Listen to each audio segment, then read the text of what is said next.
ओम शांति 27/2/2025 प्रातः मुरली बाप दादा मधुबन। मिठा बाबा कहते मिठे बच्चे प्रकृत सत्संग केवल ज्ञान मार्ग ही होता है। एबे तुमे माने सत पितांक संगरे बसीच बाबांक स्मृति रे रहिबा अर्थ सत्संग करिबा। प्रकृत सत्संग केवल ज्ञान मार्ग रे ही होता है। एबे तुमे माने सत पितांक संगरे बसीच बाबांक स्मृति रे रहिबा अर्थ सत्संग करिबा। प्रश्न, वर्तमान ही तुममानंकु सत्संगर आवश्यकता रहिछि काहिंकी? वर्तमान ही तुममानंकु सत्संगर आवश्यकता रहिछि काहिंकी? काहिंकी ना तम प्रधान आत्मा एकमात्र सत पिता सत शिक्षक एवं सतगुरुंक संग द्वारा ही सत्व प्रधान अर्थात कलारु गोरा होई परिबो। सत्संग बिना निर्बल आत्मा बलवान होई परिबो नहीं। बाबांकर संग द्वारा आत्मारे पवित्रतार बल आसी थाए। 21 जन्म पाई तार भेड़ा पारी होई जाई थाए। ओम शांति। पिला माने एही सत्संगरे बसिचंती। प्रति कल्पर संगमरे ही पिला माने एही सत्र संगरे बसी थांती। दुनिया रे एक कथा केही हेले जानी नांती जे सत्र संग काहाकू कह जाउछि। सत्संग शब्द अविनाशी चली आसुछि। भक्ति मार्गरे मध्य कही थांती आमे अमुक सत्संग को जाउछु। वास्तव रे भक्ति मार्गरे केही सत्संग को जाई न थांती। ज्ञान मार्गरे ही प्रकृत सत्संग होई थाए। वर्तमान तुमे माने सत्र संगरे बसीच। एबे आत्मा माने सत परमात्मा बाबांक संगरे बसीछंती। अन्य कौनसी स्थान रे आत्मा माने परमपिता परमात्मांक संगरे बसी न थांती। कारण बाबांको केही जानी न थांती। जदिओ कहउछंती जे आमे सत्संग को जाउछु किंतु सेमाने देह अभिमान रे आसी जाउछंती। तुमे देह अभिमान रे आसु नाह। तुमे भावुच आमे आत्मा सत बाबांक संगरे बसीछु। अन्य कौनसी मनुष्य सत्र संगरे बसी पारी न थांती। सत्र संग एही नाम मध्य वर्तमान समयर। सत्र संग एहार यथार्थ अर्थ बाबा बसी बुझाउछंती। तुमे आत्मा माने एबे परमात्मा पिता जे कि सत्य अटंती तांक साथी रे बसीछ। सीए सत पिता सत शिक्षक सत गुरु अटंती। अर्थात तुमे सत्संगरे बसीछ। जदिओ एठारे अथवा घरे बसीछ किंतु निजको आत्मा भावी बाबांको स्मरण करुछ। आमे आत्मा एबे सत बाबांको मने पकाउछु अर्थात सत्र संगरे अछु। बाबा मधुबन रे बसीछंती। बाबांको मने पकाइबार उपाय मध्य अनेक प्रकारर मिलुछि। जोग द्वारा ही विकर्म विनाश हेब। ए कथा मध्य पिला माने जानिछंती। आमे 16 कला संपूर्ण हेउछु। पुणी तलको खसी खसी कला कम होई जाउछि। भक्ति मध्य प्रथमे अव्यभिचारी हेउछि। पुणी तलको खसी खसी व्यभिचारी भक्ति हेबा द्वारा तम प्रधान होई जाउछंती। तेणु सेमानंकर निश्चय सत्र संग आवश्यक। नचेत पवित्र किपरि हेबे? एबे तुम आत्मा मानकु सत बाबांकर संग मिलिछि। आत्मा जानुछि आमकु बाबांकु याद करिबाकु पड़िबो। तांकर संग ही आवश्यक। जोगकु मध्य संग कुहाजेबो। बाबा कहिले जोगकु मध्य संग कुहाजिबो। एहा हेउछि सत्र संग। एही देह थाई मध्य तुमे आत्मा मते मने पकाओ। ଏହା ହିଁ ହେଉଛି ସତ୍ର ସଙ୍ଗ। ଯେପରି କହିଥାନ୍ତି ଯେ ଏହାଙ୍କୁ ବଡ଼ ଲୋକର ସଙ୍ଗ ଲାଗିଯାଇଛି, ସେଥିପାଇଁ ଦେହ ଅଭିମାନୀ ହୋଇଯାଇଛି। ଏବେ କିନ୍ତୁ ତୁମମାନଙ୍କର ସଙ୍ଗ ସତ୍ ବାବାଙ୍କ ସହିତ ହୋଇଛି, ଯାହାଦ୍ୱାରା ତୁମେ ତମ ପ୍ରଧାନରୁ ସତ୍ତ୍ୱ ପ୍ରଧାନ ହୋଇଯାଉଛ। ବାବା କହୁଛନ୍ତି, ମୁଁ ଥରେ ମାତ୍ର ଆସୁଛି। ଏବେ ଆତ୍ମାର ସଙ୍ଗ ପରମାତ୍ମାଙ୍କ ସହିତ ହେଉଥିବାରୁ ତୁମେ 21 ଜନ୍ମ ପାଇଁ ଉଦ୍ଧାର ହୋଇଯାଉଛ। ପୁଣି ତୁମର ଦେହ ସହିତ ସଙ୍ଗ ହେବ। ଡ୍ରାମା ମଧ୍ୟ ଏପରି ତିଆରି ହୋଇଛି। ବାବା କହୁଛନ୍ତି, ମୋ ସହିତ ତୁମ ପିଲାମାନଙ୍କର ସଙ୍ଗ ହେବା ଦ୍ୱାରା ତୁମେ ସତ୍ତ୍ୱ ପ୍ରଧାନ ହୋଇଯାଉଛ, ଯାହାକୁ ସ୍ୱର୍ଣ୍ଣିମ ଅବସ୍ଥା କୁହାଯାଉଛି। ସାଧୁ ସନ୍ଥ ଆଦି ତ ଭାବୁଛନ୍ତି ଆତ୍ମା ନିର୍ଲିପ୍ତ ଅଟେ। ସମସ୍ତେ ପରମାତ୍ମା ହିଁ ପରମାତ୍ମା ଅଟନ୍ତି। ଏହାର ଅର୍ଥ ହେଲା ପରମାତ୍ମାଙ୍କ ଠାରେ ମଧ୍ୟ ଖାଦ ପଡ଼ିଛି, କିନ୍ତୁ ପରମାତ୍ମାଙ୍କ ଠାରେ ତ କେବେ ବି ଖାଦ ପଡ଼ିପାରିବ ନାହିଁ। ବାବା କହୁଛନ୍ତି, କେଉଁ ମୋଠାରେ ଖାଦ ପଡ଼ିଛି? ନା, ମୁଁ ତ ସର୍ବଦା ପରମ ଧାମରେ ରହିଥାଏ, କାରଣ ମୁଁ କେବେ ବି ଜନ୍ମ ମରଣ ଚକ୍ରରେ ଆସେ ନାହିଁ। ଏ କଥା ତୁମେ ପିଲାମାନେ ଜାଣିଛ। ବାବା କହିଲେ, ଏ କଥା ତୁମେ ପିଲାମାନେ ଜାଣିଛ। ତୁମମାନଙ୍କ ଭିତରେ ମଧ୍ୟ କାହାର ସଙ୍ଗ ଅଧିକ, କାହାର କମ୍ ଅଟେ। କେହି ତ ଭଲ ଭାବରେ ପୁରୁଷାର୍ଥ କରି ଯୁଗଯୁକ୍ତ ଅବସ୍ଥାରେ ରହୁଛନ୍ତି। ଯେତିକି ସମୟ ଆତ୍ମା ବାବାଙ୍କ ସଙ୍ଗ କରିବ, ସେତିକି ଆମକୁ ଭଲ ଲାଭ ମିଳିବ। ବାବା କହିଲେ, ଯେତିକି ସମୟ ଆତ୍ମା ବାବାଙ୍କ ସଙ୍ଗ କରିବ, ସେତିକି ଆମକୁ ଲାଭ ମିଳିବ। ତାର ବିକର୍ମ ମଧ୍ୟ ବିନାଶ ହୋଇଯିବ। ବାବା କହୁଛନ୍ତି, ହେ ଆତ୍ମାମାନେ, ମୋ ସହିତ ଯୋଗ ଲଗାଅ, ମୋ ସାଥିରେ ରୁହ। ମୋତେ ଏହି ଶରୀରର ଆଧାର ତ ନେବାକୁ ପଡ଼ୁଛି, ନଚେତ୍ ପରମାତ୍ମା କିପରି କଥା ହେବେ? ଆତ୍ମା କିପରି ଶୁଣିବ? ଏବେ ତୁମେମାନେ ସତ୍ର ସଙ୍ଗ କରୁଛ, ତେଣୁ ସତ୍ ବାବାଙ୍କୁ ନିରନ୍ତର ମନେ ପକାଇବାକୁ ହେବ। ଆତ୍ମାକୁ ସତ୍ର ସଙ୍ଗ କରିବାକୁ ପଡ଼ିବ। ଆତ୍ମା ମଧ୍ୟ ବିଚିତ୍ର ଅଟେ। ପରମାତ୍ମା ଏବଂ ଏହି ଦୁନିଆ ମଧ୍ୟ ବିଚିତ୍ର ଅଟେ। ଏହି ଦୁନିଆ କିପରି ଚକ୍ର ଲଗାଉଛି, ଏହା ବହୁତ ଆଶ୍ଚର୍ଯ୍ୟର କଥା। ତୁମେମାନେ ଏହି ଡ୍ରାମାରେ ବହୁତ ବିଚିତ୍ର ଅଭିନୟ କରୁଛ। ତୁମର ଆତ୍ମାରେ 84 ଜନ୍ମର ପାଠ ନିର୍ଦ୍ଧାରିତ ହୋଇ ରହିଛି। ଏହା ଆଶ୍ଚର୍ଯ୍ୟ ଅଟେ। ସତ୍ୟ ଯୁଗର ଆତ୍ମା ଏବଂ ଆଜିକାଲିର ଆତ୍ମାମାନେ, ସେମାନଙ୍କ ଭିତରେ ତୁମମାନଙ୍କର ଆତ୍ମା ହିଁ ସବୁଠାରୁ ଅଧିକ ଅଲରାଉଣ୍ଡର ଅଟେ। ନାଟକରେ କାହାର ଅଭିନୟ ଆରମ୍ଭରୁ ରହିଥାଏ, କାହାର ମଝିରେ ତ ଆଉ କାହାର ଅଭିନୟ ପଛରେ ଥାଏ। ସେସବୁ ହେଲା ହଦ୍ର ଡ୍ରାମା। ତାହା ମଧ୍ୟ ଏବେ ହିଁ ରଚନା କରାଯାଇଛି। ଏବେ ବିଜ୍ଞାନର କେତେ ପ୍ରଭାବ ରହିଛି। ସତ୍ୟ ଯୁଗରେ ମଧ୍ୟ ସେମାନଙ୍କର କେତେ ବଳ ରହିବ।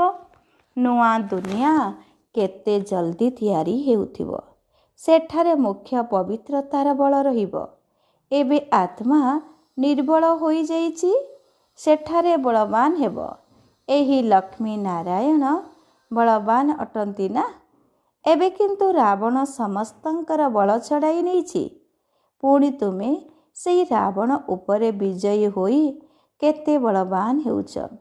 ଯେତିକି ସତ୍ର ସଙ୍ଗ କରିବ, ଅର୍ଥାତ୍ ଆତ୍ମା ଯେତିକି ସତ୍ ବାବାଙ୍କୁ ମନେ ପକାଇଥାଏ, ସେତିକି ବଳବାନ ହୋଇଥାଏ। ପାଠ ପଢ଼ାରେ ମଧ୍ୟ ବଳ ତ ମିଳିଥାଏ ନା?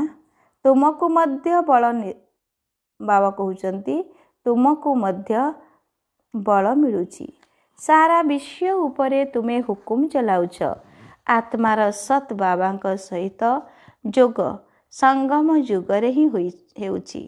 ବାବା କହୁଛନ୍ତି, ଆତ୍ମାକୁ ମୋ ସଙ୍ଗ ମିଳିବା ଦ୍ୱାରା ଆତ୍ମା ବହୁତ ବଳବାନ ହୋଇଯାଉଛି। ବାବା ସର୍ବଶକ୍ତିମାନ ଅଟନ୍ତି ନା, ତାଙ୍କ ଦ୍ୱାରା ବଳ ମିଳୁଛି।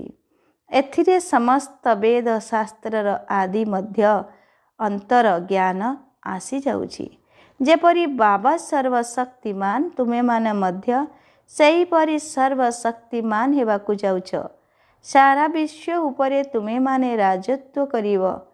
ତୁମଠାରୁ କେହି ଛଡ଼ାଇ ନେଇପାରିବେ ନାହିଁ। ତୁମକୁ ମୋ ଦ୍ୱାରା କେତେ ବଳ ମିଳୁଛି, ଏହାକୁ ମଧ୍ୟ ବଳ ମିଳୁଛି। ଯେତେ ବାବାଙ୍କୁ ମନେ ପକାଇବ ସେତେ ବଳ ମିଳିବ। ବାବା ଆଉ କିଛି କଷ୍ଟ ଦେଉନାହାନ୍ତି, କେବଳ ବାବାଙ୍କୁ ମନେ ପକାଇବାକୁ ହେବ। ବାସ୍, ଆତ୍ମାର 84 ଜନ୍ମର ଚକ୍ର ଏବେ ପୂରା ହେବାକୁ ଯାଉଛି।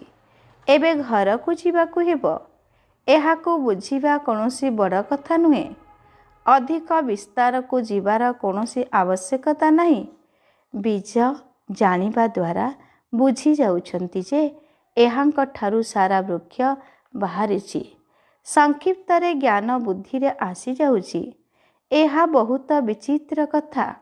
ଭକ୍ତି ମାର୍ଗରେ ମନୁଷ୍ୟ କେତେ ଧୋକା ଖାଇଥାନ୍ତି, କେତେ ପରିଶ୍ରମ କରିଥାନ୍ତି, କିନ୍ତୁ କିଛି ହେଲେ ମିଳିନଥାଏ।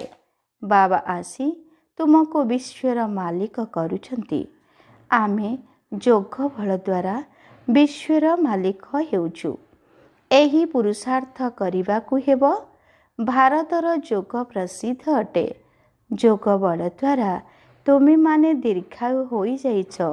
ବାବା କହିଲେ, ଯୋଗ ବଳ ଦ୍ୱାରା ତୁମେମାନେ ଦୀର୍ଘାୟୁ ହୋଇଯାଉଛ। ସତ୍ର ସଙ୍ଗ କରିବା ଦ୍ୱାରା କେତେ ଲାଭ ମିଳୁଛି? ଆୟୁଷ ମଧ୍ୟ ବଡ଼ ଏବଂ ଶରୀର ମଧ୍ୟ ନିରୋଗୀ ହୋଇଯାଉଛି। ଏସବୁ କଥା ତୁମ ପିଲାମାନଙ୍କ ବୁଦ୍ଧିରେ ହିଁ ରହୁଛି। ତେବେ ତୁମ ବ୍ରାହ୍ମଣମାନଙ୍କ ବିନା ଆଉ କେହି ବି ସତ୍ର ସଙ୍ଗ କରୁନାହାନ୍ତି।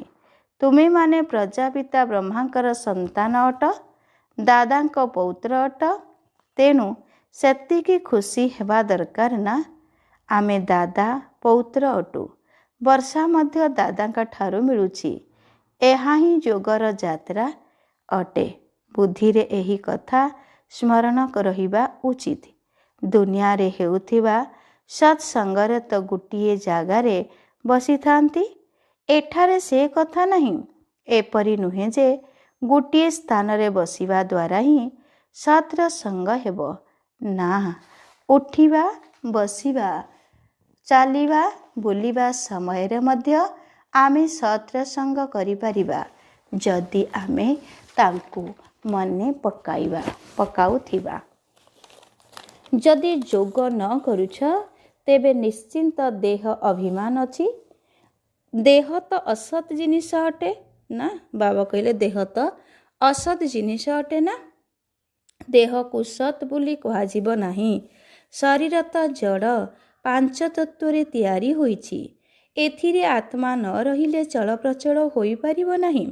ମନୁଷ୍ୟର ଶରୀରର ତ କୌଣସି ମୂଲ୍ୟ ନାହିଁ। ଅନ୍ୟ ସମସ୍ତଙ୍କ ଶରୀରର ମୂଲ୍ୟ ଅଛି। ସୌଭାଗ୍ୟ ତ ଆତ୍ମାକୁ ମିଳିବ। ମୁଁ ଅମୁକ, ଏ କଥା ତ ଆତ୍ମା କହୁଛି ନା। ବାବା କହୁଛନ୍ତି ଆତ୍ମା କିପରି ହୋଇଗଲାଣି।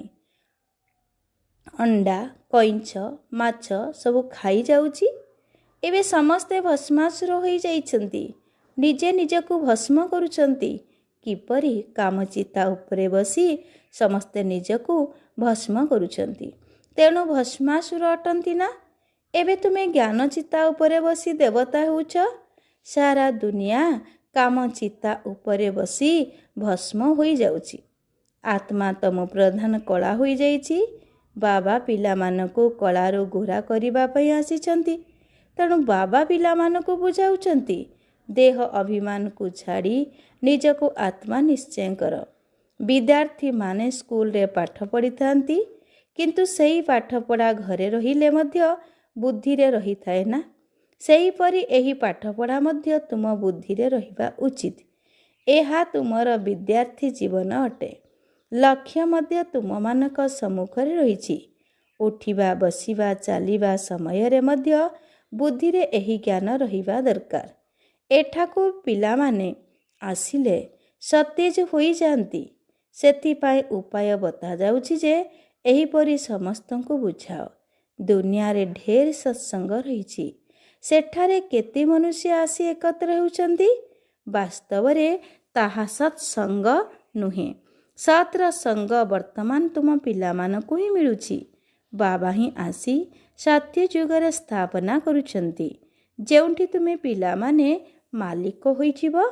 ଦେହ ଅଭିମାନ ଅଥବା ମିଥ୍ୟା ଅଭିମାନ ଦ୍ୱାରା ତୁମେ ତଳକୁ ଖସି ଯାଉଛ ଏବଂ ସତ୍ର ସଙ୍ଗ ଦ୍ୱାରା ତୁମେ ଉପରକୁ ଚଢ଼ୁଛ। ଅଧାକଳ୍ପ ତୁମେ ପ୍ରାରବ୍ଧ ଭୋଗ କରୁଛ। ଏପରି ନୁହେଁ ଯେ ସେଠାରେ ମଧ୍ୟ ତୁମକୁ ସତ୍ର ସଙ୍ଗ ମିଳିବ।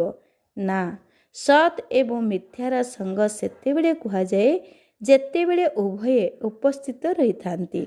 ସତ୍ ବାବା ଯେତେବେଳେ ଆସିଥାନ୍ତି ସେତେବେଳେ ହିଁ ସବୁ କଥା ବୁଝାଇଥାନ୍ତି। ଯେ ପର୍ଯ୍ୟନ୍ତ ସତ୍ ବାବା ନ ଆସିଛନ୍ତି ସେ ପର୍ଯ୍ୟନ୍ତ କେହି ବି ଜାଣିପାରୁନାହାନ୍ତି। ବର୍ତ୍ତମାନ ବାବା ପିଲାମାନଙ୍କୁ କହୁଛନ୍ତି, ହେ ଆତ୍ମାମାନେ, ମୋ ସଙ୍ଗରେ ରୁହ। ଦେହର ଯେଉଁ ସଙ୍ଗ ମିଳିଛି ସେଥିରୁ ଉପରାମ ହୋଇଯାଅ। ଯଦିଓ ଦେହର ସଙ୍ଗ ସତ୍ୟ ଯୁଗରେ ମଧ୍ୟ ମିଳିବ, କିନ୍ତୁ ସେଠାରେ ତୁମେ ପବିତ୍ର ରହିବ। ଏବେ ତୁମେ ସତ୍ର ସଙ୍ଗ ଦ୍ୱାରା ପତିତରୁ ପବିତ୍ର ହେଉଛ। ତେଣୁ ସେଠାରେ ତୁମମାନଙ୍କୁ ଶରୀର ମଧ୍ୟ ସତ୍ତ୍ୱ ପ୍ରଧାନ ମିଳିବ, ଆତ୍ମା ମଧ୍ୟ ସତ୍ତ୍ୱ ପ୍ରଧାନ ରହିବ। ଏବେ ତ ଦୁନିଆ ମଧ୍ୟ ତମ ପ୍ରଧାନ ହୋଇଗଲାଣି। ଦୁନିଆ ତ ଗୋଟିଏ, ବାବା କହିଲେ, ଦୁନିଆ ତ ଗୋଟିଏ, କିନ୍ତୁ ତାହା ନୂଆରୁ ପୁରୁଣା ହୋଇଥାଏ। ନୂଆ ଦୁନିଆରେ ବାସ୍ତବରେ ଆଦି ସନାତନ ଦେବୀ ଦେବତା ଧର୍ମ ଥିଲା। ଆଜି ସେହି ଧର୍ମକୁ ଗୁପ୍ତ କରି ଆଦି ସନାତନ ହିନ୍ଦୁ ଧର୍ମ ବୋଲି କହିଦେଉଛନ୍ତି। ସେଥିପାଇଁ ଦ୍ୱନ୍ଦ୍ୱରେ ପଡ଼ୁଛନ୍ତି। ଏବେ ତୁମେ ଭାରତବାସୀ ବୁଝି ପାରୁଛ ଯେ ଆମେ ପ୍ରାଚୀନ ଦେବୀ ଦେବତା ଧର୍ମର ଥିଲୁ, ସତ୍ୟ ଯୁଗର ମାଲିକ ଥିଲୁ। କିନ୍ତୁ ସେହି ନିଶା କାହିଁ? କଳ୍ପର ଆୟୁଷ ହିଁ ଲମ୍ବା ଲେଖି ଦେଇଛନ୍ତି। ସବୁ କଥା ଭୁଲି ଯାଇଛନ୍ତି। ଏହାର ନାମ ହିଁ ହେଉଛି ଭୁଲ ଭୁଲେୟାର ଖେଳ। ବର୍ତ୍ତମାନ ସତ୍ ବାବାଙ୍କ ଦ୍ୱାରା ତୁମେ ସମସ୍ତେ ଜ୍ଞାନକୁ ଜାଣୁଛ, ତେଣୁ ଉଚ୍ଚପଦ ପାଉଛ। ପୁଣି ଅଧାକଳ୍ପ ପରେ ତଳକୁ ଖସୁଛ, କାରଣ ରାବଣ ରାଜ୍ୟ ପୁଣି ଆରମ୍ଭ ହୋଇଯାଉଛି। ଦୁନିଆ ପୁରୁଣା ତ ହେବ ନା? ତୁମେମାନେ ଜାଣୁଛ ଆମେ ନୂଆ ଦୁନିଆର ମାଲିକ ଥିଲୁ, ଏବେ ପୁରୁଣା ଦୁନିଆରେ ଅଛୁ। କେତେ ଜଣଙ୍କର ଏ କଥା ମଧ୍ୟ ମନେ ପଡ଼ୁନାହିଁ।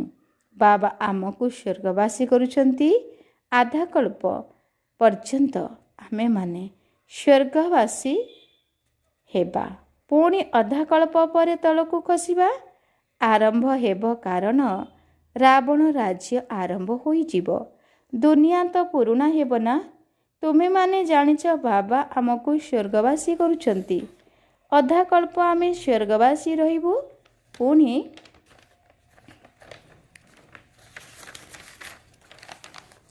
ନରକବାସୀ ହେବୁ।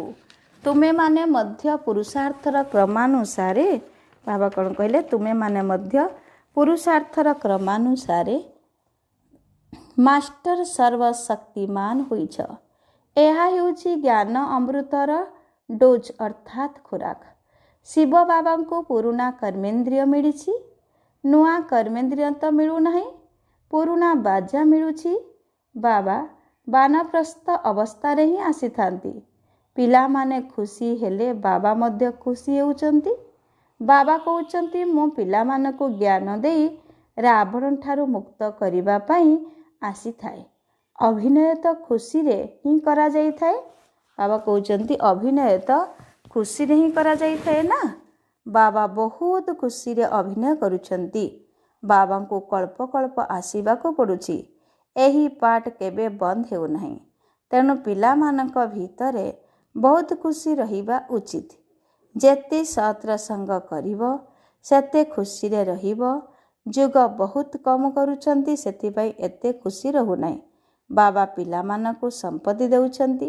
ଯେଉଁ ସନ୍ତାନମାନଙ୍କର ହୃଦୟ ସ୍ୱଚ୍ଛ, ତାଙ୍କ ପ୍ରତି ବାବାଙ୍କର ବହୁତ ସ୍ନେହ ରହିଥାଏ। ସ୍ୱଚ୍ଛ ହୃଦୟ ଉପରେ ସାହେବ ଖୁସି ରହିଥାନ୍ତି। ଯେଉଁମାନଙ୍କର ଭିତର ବାହାର ସ୍ୱଚ୍ଛ ବାବାଙ୍କର କର୍ତ୍ତବ୍ୟରେ ସହଯୋଗୀ ହୋଇଥାନ୍ତି, ସେବାରେ ତତ୍ପର ରହିଥାନ୍ତି, ସେହିମାନେ ହିଁ ବାବାଙ୍କର ପ୍ରିୟ ହୋଇଥାନ୍ତି। ତେବେ ନିଜ ମନକୁ ପଚାରିବା ଉଚିତ ଯେ ଆମେ ସଚ୍ଚା ସେବା କରୁଛୁ, ସତ୍ୟ ବାବାଙ୍କ ସହିତ ସଙ୍ଗ ରଖୁଛୁ? ଯଦି ବାବାଙ୍କ ସହିତ ସଙ୍ଗ ନ ରଖିବ, ତେବେ ତୁମମାନଙ୍କର ଗତି କ'ଣ ହେବ? ଯଦି ଅନେକଙ୍କୁ ଏହି ରାସ୍ତା ବତାଇବ, ତେବେ ପଦ ମଧ୍ୟ ଉଚ୍ଚ ପାଇବ। ସତ୍ୟ ବାବାଙ୍କ ଠାରୁ ଆମେ କେଉଁ ବର୍ଷା ପାଉଛୁ? ନିଜ ଭିତରକୁ ଦେଖିବା ଉଚିତ। ଏ କଥା ତ ଜାଣିଛ ଯେ ସମସ୍ତେ କ୍ରମାନୁସାରେ ଅଛନ୍ତି। କିଏ କେତେ ବର୍ଷା ପାଉଛନ୍ତି ତ ଆଉ କିଏ ଲାଭ କେତେ ପାଉଛନ୍ତି। ରାତି ଦିନର ଫରକ ରହୁଛି। ଆଚ୍ଛା, ମିଠା ମିଠା ଶିଖିଲଧେ ସନ୍ତାନମାନଙ୍କ ପ୍ରତି ମାତା ପିତା ବାପ ଦାଦାଙ୍କର ମଧୁର ସ୍ନେହ ସମ୍ପନ୍ନ ଶୁଭେଚ୍ଛା ଏବଂ ସୁପ୍ରଭାତ। ଆତ୍ମିକ ପିତାଙ୍କର ଆତ୍ମିକ ସନ୍ତାନମାନଙ୍କୁ ନମସ୍ତେ। ଆତ୍ମିକ ସନ୍ତାନମାନଙ୍କର ଆତ୍ମିକ ପିତାଙ୍କୁ ନମସ୍ତେ, ନମସ୍ତେ, ନମସ୍ତେ। ଧାରଣା ପାଇଁ ମୁଖ୍ୟ ସାରାଂଶ 1 ନମ୍ବର। ତୁମମାନଙ୍କୁ ନିଜର ଏହି ଦେହର ସଙ୍ଗଠାରୁ ଉପରାମ ରହିବାକୁ ହେବ। ଏକମାତ୍ର ସତ୍ ପିତାଙ୍କର ସଙ୍ଗ ଦ୍ୱାରା ପବିତ୍ର ହେବାକୁ ପଡ଼ିବ। 2 ନମ୍ବର। ଏହି ବିଦ୍ୟାର୍ଥୀ ଜୀବନରେ ଚାଲିବା ବୁଲିବା ସମୟରେ ମଧ୍ୟ ବୁଦ୍ଧିରେ ଜ୍ଞାନର ଚିନ୍ତନ ଚାଲିବା ଉଚିତ। ନିଜର ଲକ୍ଷ୍ୟ ଓ ଉଦ୍ଦେଶ୍ୟକୁ ସମ୍ମୁଖରେ ରଖି ପୁରୁଷାର୍ଥ କରିବାକୁ ହେବ। ସ୍ୱଚ୍ଛ ହୃଦୟରେ ବାବାଙ୍କର ସହଯୋଗୀ ହେବାକୁ ପଡ଼ିବ। ବରଦାନ। ଅବ୍ୟଭିଚାରୀ ଏବଂ ନିର୍ବିଘ୍ନ ସ୍ଥିତି ଦ୍ୱାରା ପ୍ରଥମ ଜନ୍ମର ପ୍ରାରବ୍ଧ ପ୍ରାପ୍ତ କରୁଥିବା ସମୀପ ଏବଂ ସମାନ ହୁଅ। ଅବ୍ୟଭିଚାରୀ ଏବଂ ନିର୍ବିଘ୍ନ ସ୍ଥିତି ଦ୍ୱାରା ପ୍ରଥମ ଜନ୍ମର ପ୍ରାରବ୍ଧ ପ୍ରାପ୍ତ କରୁଥିବା ସମୀପ ଏବଂ ସମାନ ହୁଅ। ବିସ୍ତାର। ଯେଉଁ ପିଲାମାନେ ଏଠାରେ ବାବାଙ୍କର ଗୁଣ ଏବଂ ସଂସ୍କାରର ପାଖାପାଖି ଅଛନ୍ତି, ସର୍ବ ସମ୍ବନ୍ଧରେ ବାବାଙ୍କର ସଙ୍ଗର ବା ସମାନତାର ଅନୁଭବ କରିଛନ୍ତି, ସେହିମାନେ ହିଁ ସେଠାରେ ରାଜକୀୟ କୂଳରେ ପ୍ରଥମ ଜନ୍ମର ପାଖାପାଖି ସମ୍ବନ୍ଧରେ ଆସିବେ। ପ୍ରଥମ ଜନ୍ମରେ ସେହିମାନେ ଆସିବେ ଯେଉଁମାନେ ଆରମ୍ଭ ସମୟରୁ ଏବେ ପର୍ଯ୍ୟନ୍ତ ଅବ୍ୟଭିଚାରୀ ଏବଂ ନିର୍ବିଘ୍ନ ରହି ଆସିଛନ୍ତି।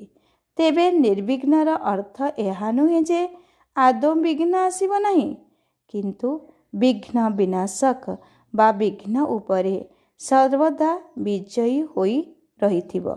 ଏହି ଦୁଇଟି ଯାକ ଲକ୍ଷଣ ଯଦି ଆଦିଠାରୁ ଅନ୍ତ ପର୍ଯ୍ୟନ୍ତ ଠିକ୍ ରହିଥିବ, ତେବେ ଯାଇ ପ୍ରଥମ ଜନ୍ମରେ ସାଥିରେ ରହିବ। ବାବା କହିଲେ, ଏହି ଦୁଇଟି ଯାକ ଲକ୍ଷଣ ଯଦି ଆଦିଠାରୁ ଅନ୍ତ ପର୍ଯ୍ୟନ୍ତ ଠିକ୍ ରହିଥିବ, ତେବେ ଯାଇ ପ୍ରଥମ ଜନ୍ମରେ ସାଥିରେ ରହିବ। ସ୍ଲୋଗାନ ଅଛି, ଶାନ୍ତିର ଶକ୍ତି ଦ୍ୱାରା ନକାରାତ୍ମକକୁ ସକାରାତ୍ମକରେ ପରିବର୍ତ୍ତନ କର। ଶାନ୍ତିର ଶକ୍ତି ଦ୍ୱାରା ନକାରାତ୍ମକକୁ ସକାରାତ୍ମକରେ ପରିବର୍ତ୍ତନ କର। ଆଚ୍ଛା, ଓମ୍ ଶାନ୍ତି।